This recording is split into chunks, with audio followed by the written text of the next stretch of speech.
Bonjour à tous, bonjour aux nouveaux abonnés. Merci de suivre le nouvel épisode de cette petite série. Alors, important, n'oubliez pas les pop-corn si vous voulez, les crèmes glacées, un petit café, voilà, mais surtout, alors c'est vraiment indispensable pour le fonctionnement de la chaîne. N'oubliez pas, prenez une seconde, juste un clic sur ce petit pouce. Nous sommes plus de 600 abonnés. Si chacun de vous fait un petit clic sur les pouces, ça va me permettre de faire avancer cette chaîne beaucoup plus vite. Alors je vous remercie.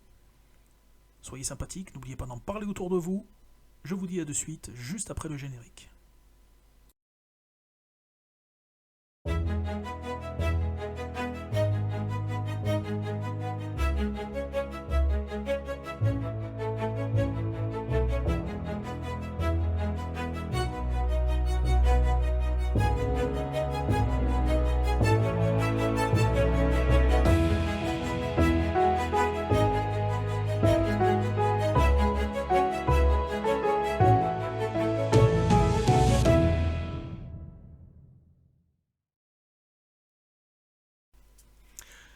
Et c'est reparti.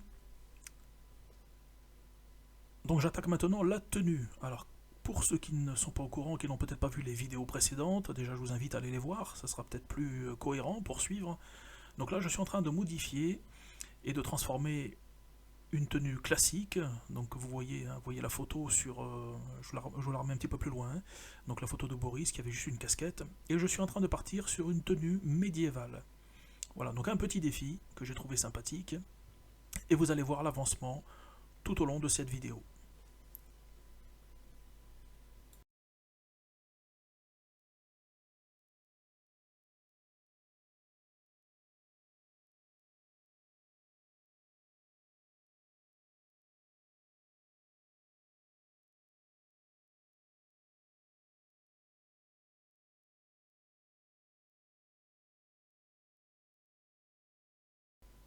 Et pour ceux qui prendraient la vidéo en cours de route, donc voilà, je remets la photo de Boris. Donc à l'origine, il portait une casquette.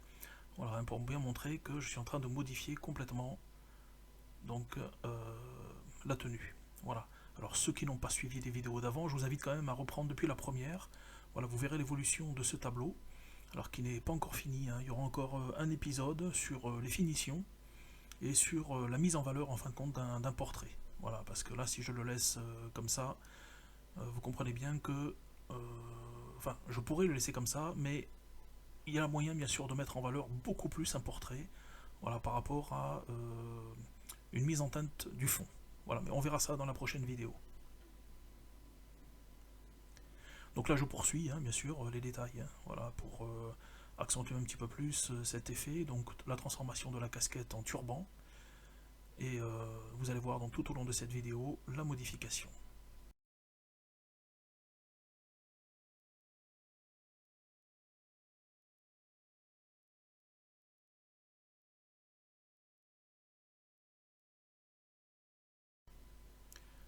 Concernant la tenue, donc je me réfère à des tenues ayant existé. Donc là, il y a un petit travail de recherche, comme je le disais dans la vidéo précédente. Alors c'est important, hein, voilà, si on veut faire ressortir un style, la moindre des choses, bien sûr, c'est de pouvoir faire quelque chose d'assez réaliste, quelque chose qui existait pour qu'on reconnaisse l'époque. Voilà. Donc là, j'ai choisi le médiéval. J'ai fait quelques recherches. Alors il y a des parties que je vais inventer donc pour la tenue, pour apporter un petit plus. Mais sinon, dans l'ensemble, voilà, j'ai pris des tenues qui existaient et j'ai fait par contre un petit mélange pour qu'il y ait un style bien particulier. Voilà, vous allez voir un petit peu plus loin, bien sûr. Donc pour l'instant, je commence la tenue de base. Vous avez vu que j'ai fait donc des motifs, hein, sur les bandes qu'il y a de chaque côté, hein, voilà, donc il y a des motifs qui ont été faits. C'est important aussi dans les tenues pour pouvoir faire ressortir certains éléments. Et maintenant, bah, petit à petit, voilà, je commence à habiller, à faire cette tenue. Je vais rajouter des éléments, vous allez voir par la suite. Mais je fais vraiment... Donc ça c'est pareil, c'est une technique que j'utilise. Je préfère le faire comme ça. Donc je fais comme si j'habillais en fin de compte donc le personnage. Alors voilà, je commence à créer mes éléments, je fais une chemise, je mets des petites coutures, voilà. Et même si je dois recouvrir c'est ce que je vais faire un petit peu plus loin. Même si je dois recouvrir, je préfère faire de cette façon. Parce que pour l'instant, voilà, pour tout vous avouer, je ne sais pas exactement jusqu'où je vais aller dans le personnage. Donc là c'est pareil, donc petit à petit je vais amener du détail sur ce col, voilà, avec un petit peu de dentelle, un effet de dentelle, je ne me suis pas vraiment amusé à faire du détail à la perfection. Ce qui m'importe ici c'est le portrait et non pas la tenue. Donc là où il doit y avoir le plus d'importance, où l'œil doit accrocher, c'est sur le portrait. Donc il est placé au centre volontairement, à peu près au centre, toujours décalé, et ne pas mettre pile poil au centre un portrait, c'est bien de le décaler un petit peu. Pour ceux que ça intéresse, bien sûr, on peut utiliser certaines techniques, le nombre d'or, le triangle d'or, ainsi de suite. Donc là, c'est à vous de faire des recherches. Il y a des éléments importants pour les compositions aussi. Donc là, c'est pas le but de la vidéo. Donc voilà, là, je mets juste des éléments, je rajoute des éléments petit à petit pour que le personnage, on ait vraiment cette impression, voilà, qu'il prenne vie. Alors, je précise quand même, donc, alors certains connaissent le modèle, donc qui est Boris, qui est face à nous, que je suis en train d'habiller. Alors, certains confondent un peu parce qu'il est vrai qu'on se ressemble un petit peu. Donc, au centre c'est Boris, à gauche du tableau c'est moi et je suis en train de le peindre. Voilà. Ça c'était pour la petite précision.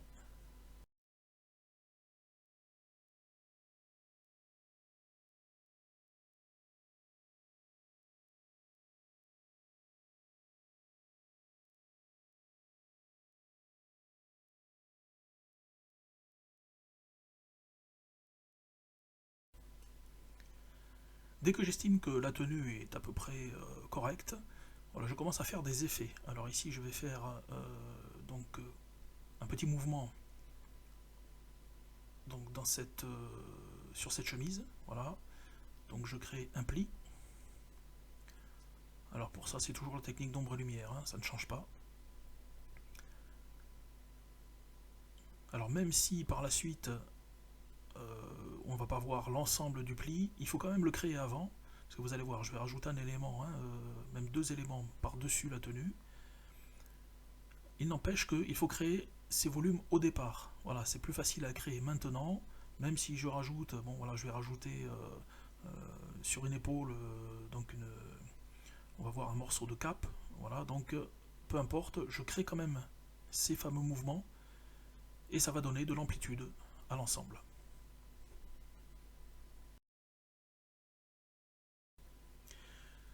Quelque chose d'important si vous êtes amené à faire des portraits comme ça et à créer donc des éléments supplémentaires, pourquoi pas donc suivre un petit peu ce que je suis en train de faire. Voilà, donc si vous savez vraiment où vous voulez aller, faites un croquis avant, ça vous évite de faire des erreurs. Alors moi je me permets d'aller un petit peu dans tous les sens, on va dire, j'exagère un petit peu la chose, mais voilà, c'était pas prévu au début que je fasse une cape. Je vais rajouter un élément sur l'autre épaule par la suite. Voilà, je me permets de le faire parce que j'ai assez de technique pour pouvoir modifier s'il y a besoin, pour pouvoir revenir en arrière s'il le faut. Voilà, donc si vous n'avez pas suffisamment d'habitude pour ça, n'hésitez pas à faire des croquis ou à faire des essais avant tout.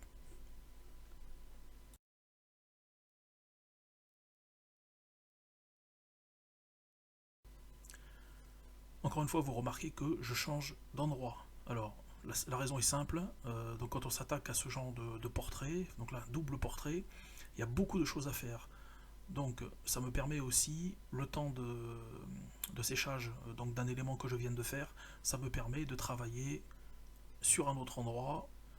Voilà, ça me permet d'avancer quand même plus vite. Donc, sachant, je le répète, pour ceux qui n'ont pas suivi les autres vidéos, donc il y a une centaine d'heures de travail donc sur ce double portrait. Donc je ne peux pas me permettre de travailler juste à un endroit, d'attendre un petit peu que ça sèche, de retravailler dessus. Voilà, il faut vraiment prendre l'habitude de changer d'endroit. Donc vous allez voir que là, bon, pour l'instant je travaille sur l'avant-bras. Donc après j'ai encore le travail de mon pull à faire.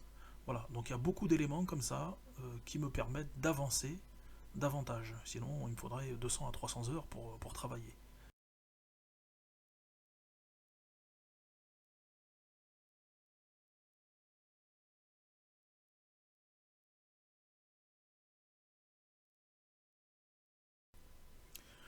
Le travail sur l'avant-bras est exactement le même que sur les portraits, hein, voilà. Donc on identifie les nuances de base d'après la photo. On commence à placer. Alors, pour certains, c'est peut-être étrange, mais je commence par les couleurs les plus claires. Donc, comme je l'expliquais, même pour le portrait, je commence par les couleurs les plus claires.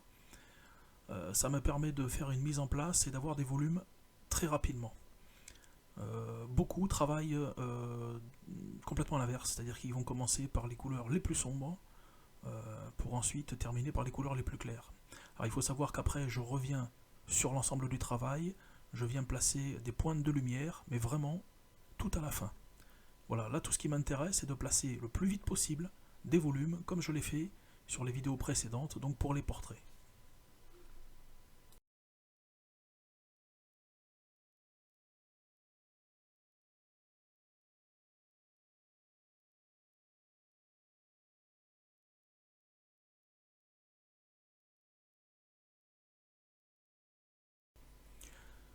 Je zoome un petit peu quand même pour que vous puissiez voir que je suis en train de placer des nuances. Pour l'instant, il n'y a rien de précis. Voilà, j'essaye juste de repérer sur la photo les différentes nuances et pour l'instant, je les place. Voilà, quelques adoucis de temps en temps. Ça, c'est la première étape, hein. Je suis toujours dans la première étape. Voilà, donc je place quelques nuances. Je fais un pochage pour étaler un petit peu et adoucir. Et ensuite, je vais laisser sécher pour pouvoir venir travailler un petit peu plus tard.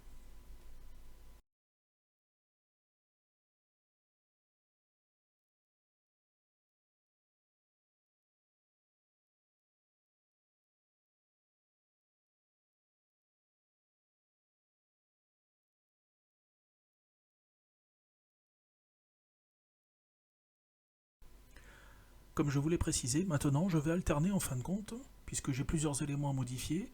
Donc j'ai la tenue donc du personnage à faire évoluer. Donc dès que c'est sec, je viens retravailler dessus.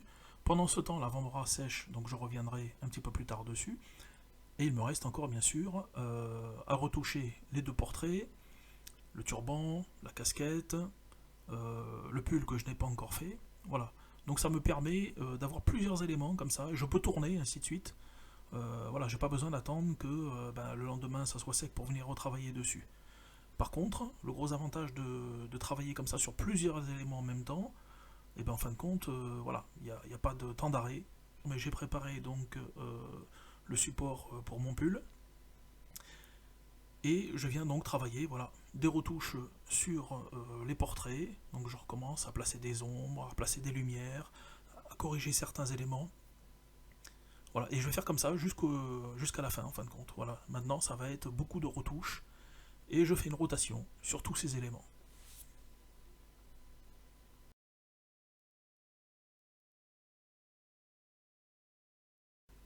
Une petite parenthèse à ce stade, rappelez-vous des couleurs que j'ai utilisées pour mon portrait, donc à gauche. J'ai utilisé des tons un peu roses, un petit peu plus violets, voilà. Ensuite je suis revenu avec un ton un peu plus orangé. Et en fin de compte, l'ensemble maintenant est cohérent. Voilà, alors au début on a un petit peu peur des couleurs, mais en fin de compte il ne faut pas hésiter. Il faut vraiment identifier les couleurs de base, et ensuite donc on vient recouvrir par ces techniques de glacis, et on a à la fin un ensemble cohérent puisqu'on va rajouter les ombres et les lumières.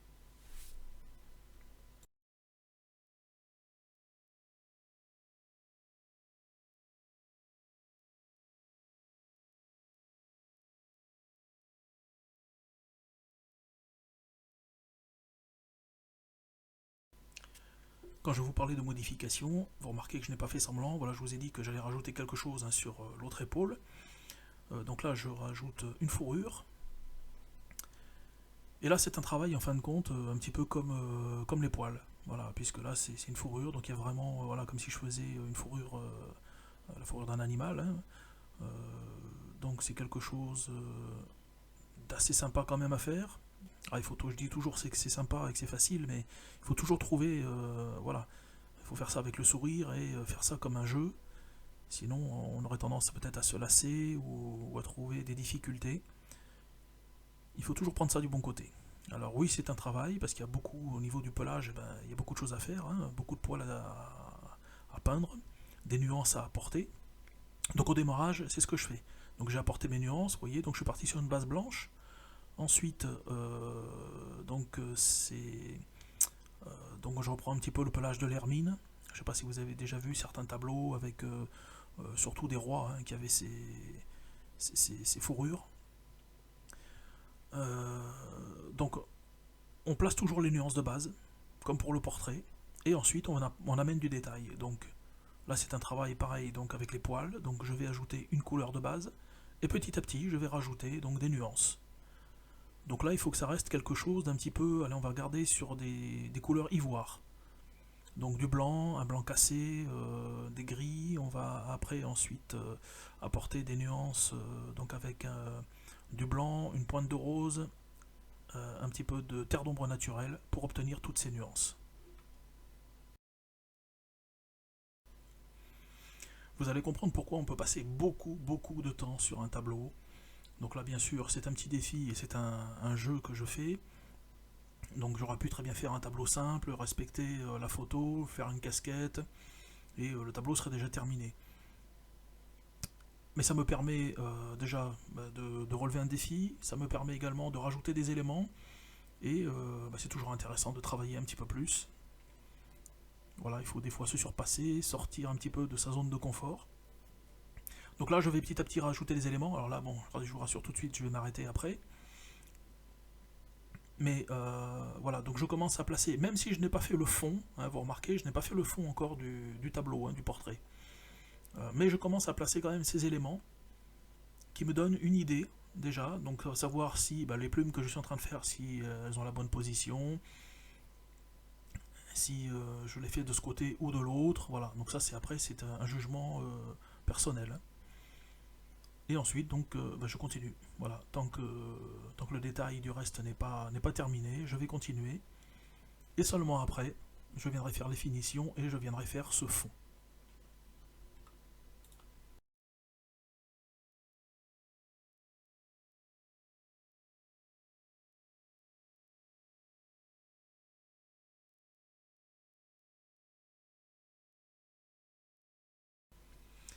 Ça fait longtemps que je ne vous l'ai pas dit. Surtout, c'est vraiment important, pensez à stopper votre travail, à vous reculer, à aller faire un tour. Voilà, faites des coupures de temps en temps, un petit quart d'heure, allez boire un café, allez boire un thé, et revenez et regardez votre tableau d'un petit peu plus loin. Voilà, ça vous permet de voir peut-être des éléments que vous devez corriger, des choses qui ne sont pas à leur place, des ombres et lumières à rajouter. Voilà, c'est vraiment quelque chose d'important. Ne restez pas toujours votre nez collé sur le tableau. Donc là, j'estime que j'ai suffisamment avancé, donc je commence à apporter un petit peu plus de détails. Et ça va être la dernière partie, bien sûr, de la prochaine vidéo. Alors, je vous remercie d'avoir suivi ce nouvel épisode. Je pense qu'il ne restera plus qu'un épisode. Donc, je vous dis à très bientôt. Merci encore une fois. S'il vous plaît, n'oubliez pas le pouce en l'air. Parlez-en autour de vous. Et je vous dis à très bientôt.